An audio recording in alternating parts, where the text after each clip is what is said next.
Hey, good morning, friends. Welcome to the Bright Side. I'm Pharmacist Ben, and thanks for joining us. Our number today and every day on the Bright Side, 844-236-6010.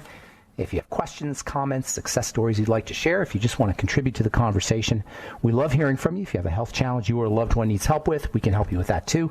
844-236-6010 is our number on the Bright Side. We'll get your calls in our next segment, and we'll be speaking to Neil Godfrey at the bottom of the hour. She's the author of multiple books about money and about entrepreneurship, especially money for children. Her latest book is Money Doesn't Grow on Trees, A Parent's Guide to Raising Financially Responsible Children. We'll talk to Neil Godfrey at the bottom of the hour, and we'll get your calls in our next segment, 844-236-6010. If you are an entrepreneur, you like the entrepreneur lifestyle, you should check out the Longevity Business Opportunity.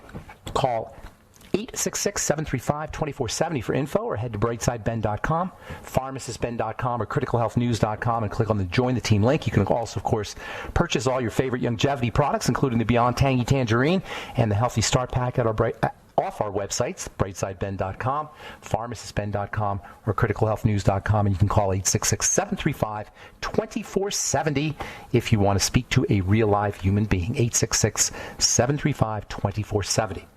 All right, our number today, 844-236-6010. We'll get to your calls next segment. Neil Godfrey will be with us in the bottom of the hour, and we'll talk a little entrepreneurship. I've been an entrepreneur my whole life, pretty much, my whole adult life anyway. And I'll tell you, it's an exciting way to live, and it is a powerful way to live, particularly if you're successful at it. But even if you're not successful at it, it's great to be your own boss. That's what a home-based business is about. That's what being an entrepreneur is about. And it's not for everybody, admittedly, but I got to tell you, I wouldn't want to live my life any other way. All right, so we're talking about butyrates. Sodium butyrate, butanoic acid, comes in there's various names for it.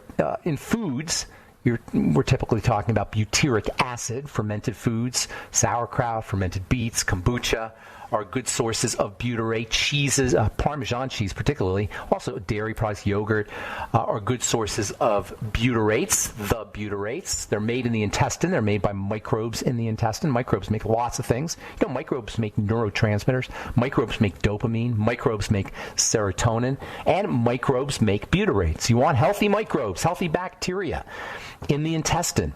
And one of the ways you can make sure you have healthy bacteria in the intestine is by eating prebiotics. Prebiotics feed probiotics. Longevity, by the way, has a new product called the Ultimate Microbiome, which is a prebiotic supplement. Fiber is just plain old fiber is a great prebiotic. Flax fiber, as I've talked about for years, is a great way to get your insoluble fiber. Bacteria eat the insoluble fiber and they secrete out butyrate. Bacteria, when they secrete out butyrate, not only do they become healthier, the bacteria become healthier, but also the intestinal cells become healthier. And butyrate is wonderfully anti-inflammatory for intestinal cells, for folks who are dealing with leaky gut syndrome or celiac disease or Crohn's disease. Intestinal cells, enterocytes, are healthier in the presence of butyrate. They have more energy in the presence of butyrate. This is all, by the way, related to the production of ketones, and butyrate is actually a part of the ketogenic. It's ketogenic. It's an important element of the ketogenic diet. When you're fasting or you're experiencing low calorie, the body will burn fat for energy. Fat is like an alternative source of energy. Sugar is a primary source of energy, and fat is an alternative source of energy. Really, the body works better when it burns fat. And this burning of fat generates ketones, one of which is a type of butyrate. This particularly this butyrate ketone body is sometimes called beta-hydroxybutyrate, or BHB.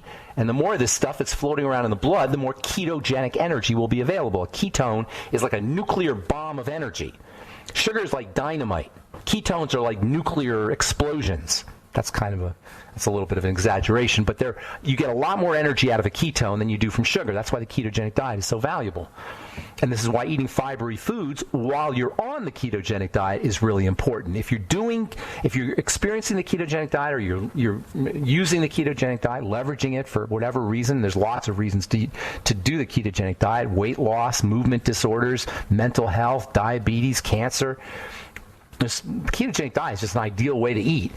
And if you're using the ketogenic diet, eat fiber, eat fibery foods, eat fibery vegetables, eat flaxseed fibers, and focus on the health of the microbiome. This is why I always say when you're doing the ketogenic diet, you want to eat fermented veggies, sauerkraut particularly. Sauerkraut's a great source of fiber, and it's a great source of butyrates. And the bacteria in your fermented veggies are actually producing butyrates. Kombucha also is a good source of butyrates. When you enjoy all these foods, you're going to get fiber for your intestine, and you're going to get fiber for the microbiome. The gut bacteria are going to make butyrate from the fiber. Plus, you'll be ingesting butyrate, which is a byproduct of the fermentation of veggie fiber. You can also, as I say, get it from dairy foods too. Yogurt especially. You can also actually take butyrate supplements. You can buy sodium butyrate supplements, or sometimes it's called butanoic acid, or BTA, right on the internet. And you don't have to be on the ketogenic diet, by the way, to benefit from butyrate. Butyrate is pretty cheap. It's like $20 for a bottle of it. It's completely non-toxic, and it's marketed for intestinal health. It's particularly important, at least it's marketed as a supplement for the prevention of colon cancer, but it has multiple benefits, including as an appetite suppressant for weight loss. Sometimes you'll see it called BTA, or butanoic acid. And speaking of the intestine, while you're taking your butyrate, if you're taking it for intestinal health, take glutamine. Glutamine, like butyrate, is an energizer for the cells of the intestine. Like butyrate, glutamine provides intestinal support for enterocytes. Enterocytes can use the stuff for fuel. And glutamine, of course, is important for a lot of other things, too. It's an important amino acid for brain health, and it's particularly important for muscle development. Glutamine is part of the all-important glutathione molecule. It can be helpful for fighting infections, like the current viral infection. Glutamine supplementation is probably a good idea if you're worried about getting a viral infection. It's also important for detoxification. It's important for chelation. I personally take 3 or 4 grams of it a day. I suggest at least 1 or 2 grams a day, especially if you're an athlete, or if you're bodybuilding, or if you're just doing a lot of exercise. Also, for the elderly, glutamine can be beneficial for the frail, for the immune compromised, for people who are worried about heavy metal toxicity or any toxicity. I have to say, there are some healthcare professionals who frown on glutamine supplementation, or they warn against taking too much glutamine, or they tell you not to take it at all. Glutamine, the idea is that glutamine can be turned into excitatory neurotransmitters. That's molecules that hype up the brain, specifically something called glutamate. All right. I'm Pharmacist Ben. 844-236-6010 is our number. Line's open for you. You're listening to The Bright Side. We will return right after this.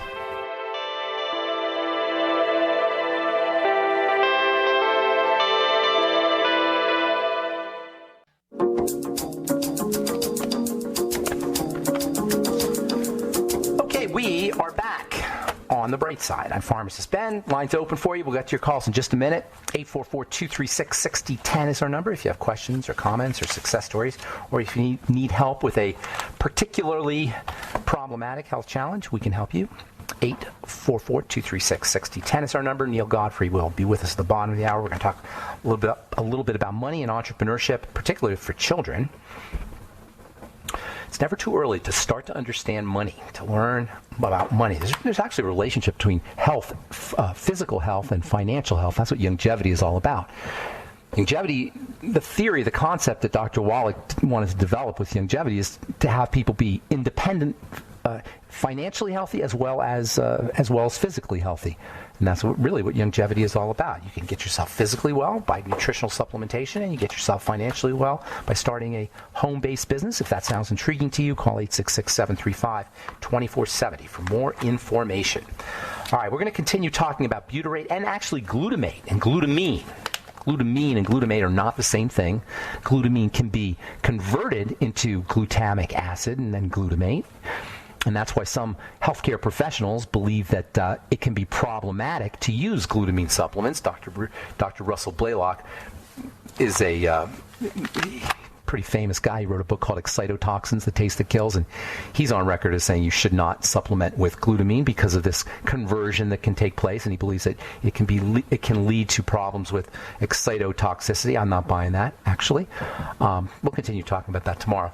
Speaking of excitotoxicity, one of the things that happens when you ingest excitotoxins, like MSG, which is a form of glutamate, monosodium glutamate, is movement disorders. I was just reading yesterday about Parkinson's disease. This is from the journal Brain. Parkinson's is actually two diseases. There's Parkinson's that begins in the brain, and there's Parkinson's that begins in the intestine. Yes, Parkinson's disease can begin in the intestine. Personally, I think all Parkinson's disease begins in the intestine, but according to this article, researchers from Aarhus University in Denmark have discovered that Parkinson's disease can occur in the intestine as well as in the brain. I'm thinking it's all intestinal. And if you're dealing with Parkinson's disease or you're dealing with any kind of movement disorders, focus on the digestive system. And one of the best supplements you can use is butyrate, which is protective against movement disorders. We're going to spend a lot of time talking about the relationship of butyrate to mental health and butyrate to brain health. There's a lot of derivatives of butyrate that can affect the brain, and even dietary butyrate or microbiome-based butyrate can have appetite suppressant effects, can tell your brain that you're satisfied. And this relationship between the gut and the brain is exemplified by molecules like butyrate, which work on both levels, which work on both parts of the body. And we'll talk about that tomorrow as we continue talking about butyrates and digestive health and more. On the bright side, let's hit the phones and welcome Chris from Texas. 844-236-6010 is our number. Good morning, Chris. What's going on, buddy? Thank you so much for your time. Yes, sir. What's up? Wow. Texas is a total disaster. I know. I heard. I was talking to my friend yesterday. What part of Texas are you in? I'm in Austin. So I talked to my friend in Dallas, and she said it was like -4 degrees in Dallas for a while. And now it's 80 degrees, she said. Well, here's the deal. I slipped and fell, and I have had horrible physical trauma. I'm dealing with horrible physical trauma. I don't want to go to the doctor. Okay, I probably did not break my left wrist. Okay, I fell, and all the impact was on my left hand, my left wrist. I got physical trauma there. You know, I'm not used to being injured, okay? Is it swollen or purple? Chris, is it swollen or purple or like discolored in any yellow. way? It's like local jaundice. It's crazy. It's yellow. Well, that's not good. Yeah, that's not good. Good. Do you have pain? Of course. Yeah, I wouldn't be playing around with that. You should have that X-ray. I mean, look, the only way I can medicate myself, Ben, here in Texas, as you know, because we're in a prohibitionist state, the only way I can relieve the pain is with vodka. But I mean, look, I am in such severe pain, but I don't want to go to the doctor right now. I don't, because I don't want to blame you. I don't want to COVID test. I know. I don't blame you. That. That's how they get you, you know. Eventually, everybody's going to need some kind of medical intervention for something if they're old enough, and that's how they get you, you know. And you're right. I know what you're saying. And wait, there's more. My apartment got flooded. I mean, they had to come in, and they put in blowers in my apartment. You know, they had to rip out my carpet. I mean, because the pipes burst, right? Because Texas is not designed for cold climates. You know, I live in Colorado, and it gets down to below zero. And Colorado, it's really amazing because Colorado, the infrastructure is very good in Colorado. It's really very well designed for cold climates, but not here in Texas. Not at all. Yes, I know. They're not. You don't usually get it. It doesn't usually get that cold. I've spent some cold winters, I have to say, cold winter days in Texas. So it's not like it's always sunny and warm. But I don't think they were expecting 0 degrees, and they definitely weren't prepared. So back to your wrist. Have you tried CBD? That would be a good option because at least that is legal in Texas, right? Because obviously THC is not an option here, but CBD is not. Get some topical CBD and then some oral CBD. That's what I would do. And then make sure, if you're not already, you probably are, but if you're not, get on essential fatty acids, the molecules of inflammation and anti-inflammation. They're very valuable.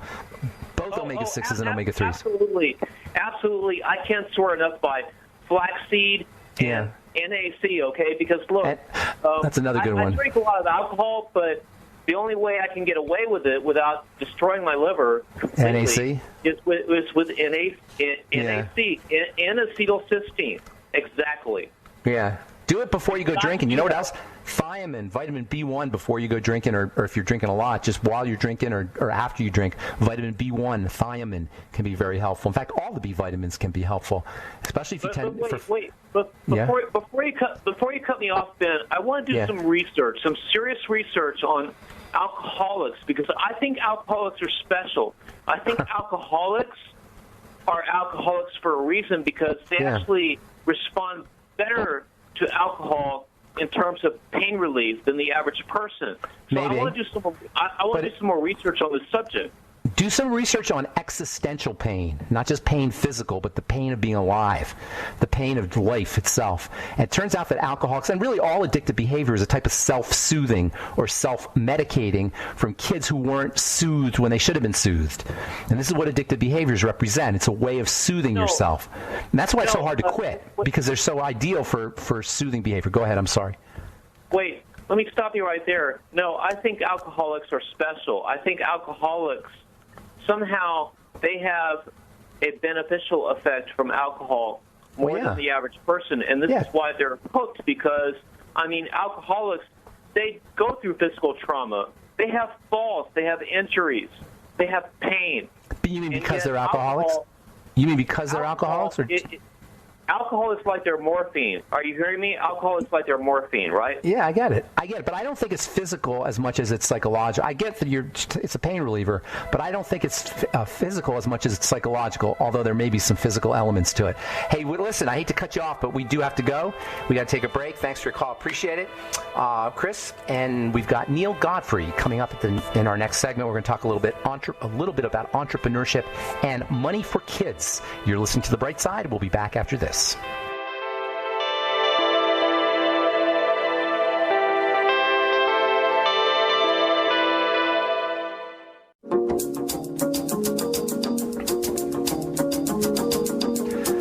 Okay, we're back on The Bright Side. I'm Pharmacist Ben, and thanks for joining us. We're on the air Monday through Friday, 8 to 9 Pacific, and 10 to 11 Central Time, and 24/7 on the archive page at benfuchsarchives.com. Also, brightsideben.com. We've got search engines up on both our archive pages. You can get the longevity products at brightsideben.com, pharmacistben.com, or criticalhealthnews.com, as well as news stories, blog posts, and lots of good free health information at criticalhealthnews.com, brightsideben.com, and pharmacistben.com. And don't forget to take a look at our Truth Skin Health products, all formulated by me in my compounding pharmacy for healing wounds, for pre- and post-surgical needs, and for disease states like eczema and psoriasis and acne. As it turns out, when you heal the skin, you beautify the skin, and thus our 1,600 plus 4- and 5-star reviews at available at Truth Reviewed with a D at the end.com, truthtreatments.com for our Truth Skin Health products, and truthreviewed.com for our 1,600 plus 4- and 5-star reviews. All right, I am looking forward to speaking to our guest. Neil Godfrey is a financial voice for women and baby boomers, as well as a speaker and an author. She's written numerous books. She specializes in the topic of kids and money, and she's gone from being a financial executive at Chase Manhattan Bank to being an advocate for regular folks like you and me. Please welcome to The Bright Side, Neil Godfrey. Hello, Neil. Hi, it's great to be here, Ben. I need your product. Oh, well, stay on the line afterwards, and I'll get you a sample kit. Awesome. Well, I've been diving into your videos, and I haven't got a chance to look at your book, Money Doesn't Grow on Trees, A Parent's Guide to Raising Financially Responsible Children. But before we start, I want to ask you, how did you go from working with the dark side at Chase Manhattan Bank? I can say that as somebody who banks at Chase Manhattan Bank, has the misfortune of banking at Chase Manhattan Bank, to being an advocate for regular folks like me. Well, Ben, I went from Chase to become president of the first women's bank in 1980. And we needed a women's bank because the Fair Credit Act had not been enacted until 1974. And before that, women couldn't get credit on their own. And that seemed ridiculous to me. So I did research, and I found out it was because we were never taught anything about money. Women were disempowered money. My first credit card at Chase had my then husband's name on it and a permission slip for me to use my. Wait, a permission slip? A permission slip for me to Oh my God, that's crazy. What year are we talking about?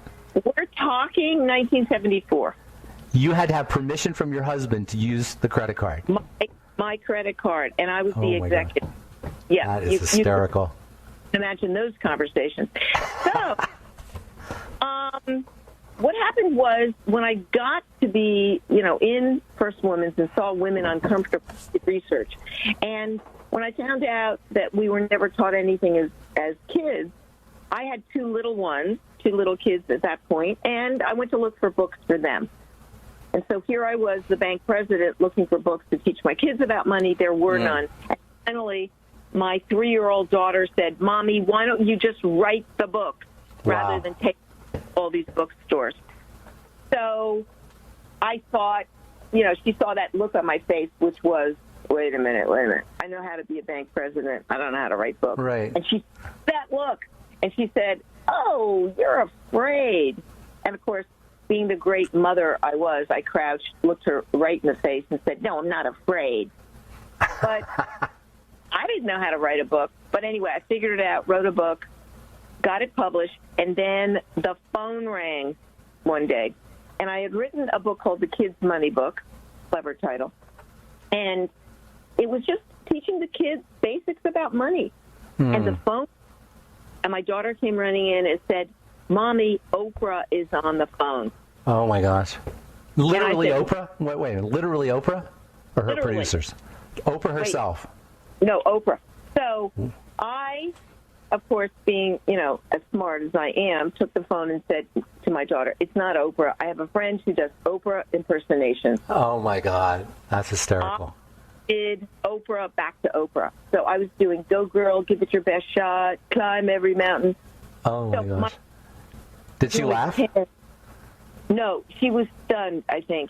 But my daughter held up a piece of paper and it said, you can ruin your life, but don't ruin mine. You're kidding. How old was she? She was 10. And she that said, is stop. too funny. Yeah, and she said, stop it. So anyway, I did stop it. And I wanted to say to Oprah, I'm sorry, Miss Godfrey can't come to the phone right now. But I'm glad you didn't. I'm glad I didn't, because she wasn't going to give me her phone number. I mean, the whole conversation was bad enough. So anyway, I worked with Oprah on air for 4.5 years. I did 13 shows. That book hit #1 on the New York Times bestseller list. And today, in a month, I'm about to come out with my 28th book. That's unbelievable. That is unbelievable. Yeah, so what do you want kids to know? What's the #1 thing you want kids or parents of kids to know about money? The only way you get money is to earn it, Ben. There's no entitlement program. If you want it, earn it. And then you can make your choices around it. So when you say earn it, what do you mean? But literally, what does that mean? Or to earn it? To provide value, to work for something, to work hard? To work, literally. So what I would do is I set kids up on an allowance system, and they have to do chores, and they earn money. Now, there are two types of chores within a household. There's citizen of the household chores where they don't get paid. So you chip in doing things. But there are work for pay chores. And what I do within the household, because it's safe, is teach them how a household runs. So they do dusting and mopping and vacuuming and things like that. And they learn how a household runs. They're responsible for chores. They get paid. And then they have to learn to budget. How early? How early do you how young All do right. they? Here's the big thing. Yeah. Kids learn the most between age 3 and 5. Let's face it, they learn language. That's the most abstract thing you're ever going to learn in your life. So if the brain is capable of doing that, why wouldn't we teach other life lessons? So start them between 3 and 5. There's also another reason. They think we're really smart as parents, and they want to emulate us, and they think we're cool. And if you wait until they're teenagers when they think that we're real jerks, you're not gonna be able to. They're more receptive, and they're more receptive to the information, to what you're teaching them. Yeah, they want to pitch in. They want to do stuff. They want to, And by the way, We teach them a whole lot of things that they don't understand. We start them brushing their teeth when they are 3 years old. If you think a 3-year-old understands the concept of oral hygiene, they do not. Teaching them that habit. And so do you think you can get them, like, worshiping money, like having a negative attitude towards money in the opposite direction if you get them too young? No, because it's a power. No, because you get to get stuff that you want. How cool is that? Yep, that's really cool. For a kid, it's amazing. And they feel more powerful as well. I want to talk when we come back from our break about big kids. Like, not big kids, but adult kids. You know what I'm saying? Because a lot of people are having financial problems. So that's great for little kids, and that's really good advice. But what do people do when they're older and they're having money problems?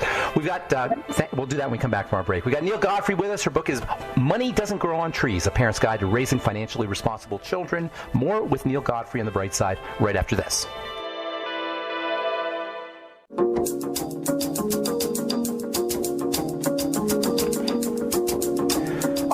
On the bright side, we're talking to Neil Godfrey. One of her books is Money Doesn't Grow on Trees, A Parent's Guide to Raising Financially Responsible Children. She's got many, many books and is a well-recognized speaker and advocate for financial health and wellness. Neil, before we went to break, you were talking about kids, but what about kids of other ages? It seems like so many people are having money problems these days. And I want you to talk a little bit about that, about what adults can do if they're dealing with money problems, and also if you could touch on this idea of universal basic income and what you think about that. Well, in terms of adults right now, the biggest thing is set up your priorities. And if you've lost your job, you're talking food, you're talking housing, you're talking basics. Everything else, it really doesn't count right now. And that's what you have to do. You've got to hang on with your fingernails. The Biden administration just came out saying that there's going to be PPP for companies with less than or 20 and less than employees. So if you're running a little business, that bar or restaurant, apply now. You've got a 2-week window. Sit down with someone who can help you navigate that system and do it. And if you're... I'm sorry, Neil, I don't mean to interrupt here, but you're saying apply right now? Is the PPP, did it come out already? This new PPP program? It's already out? Coming out. Yeah, allegedly it's coming out, yes, right away. But you can apply now for it if you have a small business? Yes. Yep. Okay. That's my understanding. That's what they were announcing on CNN this morning. So that... Do you have to lose money? Did you have to lose money last year? No, what you really have to do is show that you have a little tiny business and you have a few employees. Got it. Primarily that you've been closed or greatly impacted. Got it. So, get on and get those loans. And it really does turn into a loan. I think most of them are going to turn into grants. So that's a real boon for people like that.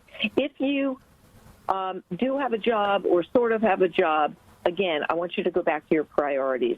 Most of your financial institutions have been giving forbearance, which does not mean forgiveness. So I want you to contact your local bank or mortgage provider and say, tell me what that means. Are you going to add my missed payments to the end of my mortgage and rewrite it? Tell me what it means. Is my mortgage rate going to go up? Because there's nothing that's universal on that. So you really have to find out. Same thing with student loans. Same thing with everything. Just get on it is what I'm saying. Be proactive. How about for just the regular person who just has money problems? They can't make their ends meet. Aside from mortgage, but they just can't pay their bills. Then I want you to sit down and work out your priorities and come clean with yourself. I mean, we had comfort spending during COVID. Cable TV, cable TV, and yes, things that you don't absolutely have to have. We had one of the biggest Valentine's Day spending. Really? That's priority? I mean, then I don't have much to say to you. Write a Valentine's Day poem. It doesn't cost anything. Books are free. Give me a break. So don't be ridiculous. And what you owe to yourself is the comfort and supplying your family with the basic needs that they need. not that you should be pining over, the vacation that you missed. There are people who don't have food, who don't have shelter, who don't have clothing. That's what you need to think about. And you need to pull the kids together and say, you know what? We have food. We're lucky. Now let's talk about help others. Go ahead. What are some good strategies that people can use if they want to earn money, if they want to make money? What's a good starting point? Right now, in the middle of COVID? Yeah, in the middle of COVID. Well, if you can, one of the things is that for the people who can't get out, they really need people to run errands for them. So if you're going to the store, you could earn a little extra money by buying groceries for somebody else. What a perfect way to do it. And somebody would be willing. You're going to go there anyway, so you pick up another bag of groceries for them. Or you do all those little chores that they can't do around the house. The kids can be resourceful. How many people don't know how to get on and navigate the internet and do all those things? So a lot of the elderly can't get out. They're unable to, and they need help. So, what's your take on universal basic income? In terms of what? In terms of the government supporting people, giving them a basic income. Do you think that's a good idea, or is that disempowering? I think it's disempowering, basically. I think that, are you talking about a minimum wage increase? No, not minimum wage. I'm talking about just giving money, the government giving you $1,000 a month. I mean, that's not what we're doing right now. What we're doing is we're in the middle of a pandemic, supplying people with the ability to survive. I don't think basic income does anything. I think it's an entitlement program. I think it's a welfare program. I think that people should be entitled to earn a decent living. I don't think you need to have in our country 3 jobs to support your family. That's ridiculous. So I think that minimum wage has to start increasing, and it needs to increase slowly. That will take care of a base income, which is just a subsidy, and I don't believe in subsidies like that. What do you think a good direction, if somebody is a kid today, if they want to earn money and they want to have a future where they're financially stable, what are some good directions? What's some good areas that they can focus on? Tech, and tech. And the deal is on tech is that you need to stay current. Don't think just because you receive a degree in it that you don't have to stay current. Absolutely current. The world and COVID has moved us forward faster with this disruption that we've had, and we've had to make very huge leaps. And all our basic institutions are change. Your eye is going to be your new credit card.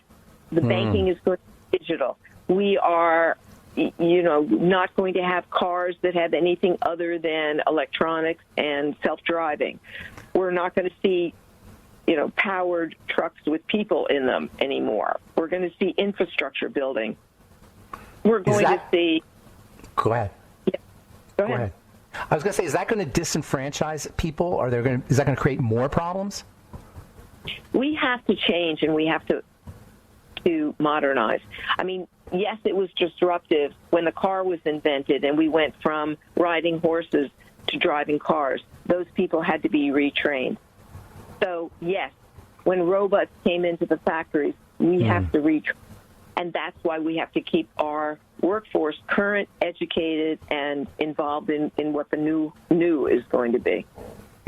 Do you think that we're heading towards a centralization of money, like there'll be one kind of money supply for the entire world, global money?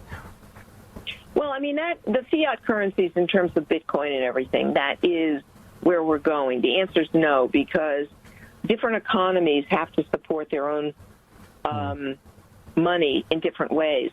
And if there's a universal money, it may be on a prorated basis, but it's still the same thing then. It means that the money in our country is worth more than the money in Iran. What's the difference?